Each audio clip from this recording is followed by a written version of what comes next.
ठीक है। सवाल में साफ साफ बोला गया कि 46,800 रुपए को एबीसीडी के बीच इस प्रकार बांटा गया है कि ए और डी के कंबाइंड शेयर का यानी कि ए प्लस डी और बी और सी के कंबाइंड शेयर का जो रेशियो यानी कि बी प्लस सी का जो रेशियो है वो 8:5 है, 8:5। आप बोलोगे हाँ जी सर ये बहुत अच्छी बात। उसके बाद बोला गया है बी के हिस्से का सी के हिस्से से अनुपात 5:4 है।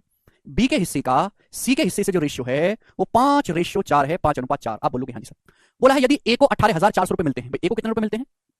यदि ए को 18,400 रुपए मिलते हैं, 18,400 रुपए, ठीक है जी, तो आपसे पूछा है सी और डी के हिस्सों के भी, यदि ए और बी के हिस्सों का अंतर x है, सी और डी के हिस्सों का अंतर y है, तो आपसे पूछा x माइनस y कितना होगा। बहुत बढ़िया सवाल, बहुत बहुत मेंस लेवल का सवाल है, बुद्धि लगानी पड़ेगी, ध्यान सुनिएगा।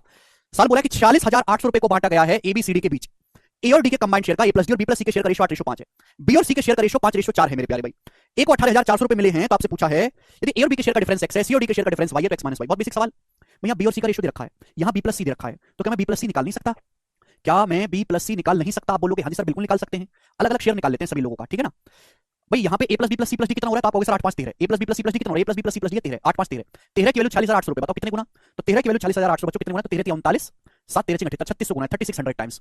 तो अगर 3600 गुना है तो 5 की वैल्यू भी 3600 गुना होगी, यानी कि 18,000 रुपए। तो बी और सी का जो शेयर है वो 18,000 रुपए आएगा। आप बोलोगे हाँ जी सर बिल्कुल सही, बी और सी का जो शेयर है बी प्लस सी का 18,000 रुपए। जबकि बी और सी के शेयर का रेशियो कितना है? 5:4। तो आप मुझे बताओ बी का हिस्सा कितना होगा बच्चों और सी का हिस्सा कितना होगा? क्या आप नहीं बता सकते? 18,000 रुपए को 5/4 में ब्रेक करेंगे तो 5 4 9, 9 की वैल्यू 18,000 है, 18,000 को 5/4 में ब्रेक करेंगे तो 9 की वैल्यू 18,000 है दुगना, तो 5 की वैल्यू भी दुगना होगी 10,000। तो बी का हिस्सा आ गया 10,000 रुपए, सी का हिस्सा 4 की वैल्यू भी दुगनी होगी 8,000, सी का हिस्सा आ गया 8,000 रुपए। आप बोलोगे हाँ जी सर बिल्कुल सही, ठीक है, यहां तक कोई परेशानी नहीं। अब मुझे मेरे स्टूडेंट यहां से क्या निकालना है? ए बी सी का हिस्सा पता चल गया, मुझे डी का हिस्सा भी निकालना है, डी का हिस्सा भी। क्या आप नहीं निकाल सकते बच्चों? भाई एक बात बताओ, A plus B plus C plus D 8:5 है, टोटल हो गया A plus B plus C 13, 13 की वैल्यू 46,800, 3600 गुना, तो 5 की वैल्यू भी 3600 गुना, ये 8 की वैल्यू क्या होगी बताओ बच्चों? 8 की वैल्यू होगी 8 गुना 3600, तो 36 8 आएगा 28,800। ए प्लस डी आ गया 28,800 रुपए, ए प्लस डी जो है वो 28,800 रुपए आया है, यानी कि ए और डी का जो शेयर है वो 28,800 होना चाहिए, 28,800 ए और डी का। ए का शेयर 18,400 है, तो डी का शेयर क्या बचेगा? 28,800 में से 18,400 माइनस कर देंगे, यानी कि 10,400 रुपए।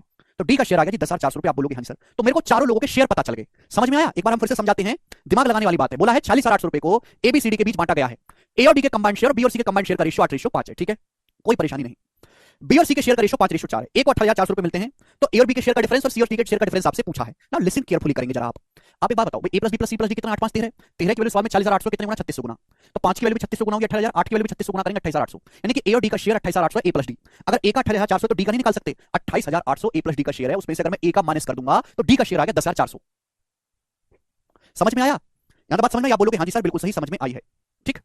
अब 18,000 बी और सी का शेयर है, बी सी का रेशियो 5:4 है, तो 18,000 को 5/4 में बांटेंगे तो बी का शेयर हो गया 10,000, सी का शेयर हो गया 8,000, रेशियो ब्रेक करते जाना है। बोला ए और बी के शेयर का डिफरेंस x है, ए और बी के शेयर का डिफरेंस कितना है? जवाब दीजिएगा। ए और बी के शेयर का डिफरेंस कितना है? 8400। ए और बी के शेयर का डिफरेंस है 8400, ये आपका x है, x जी।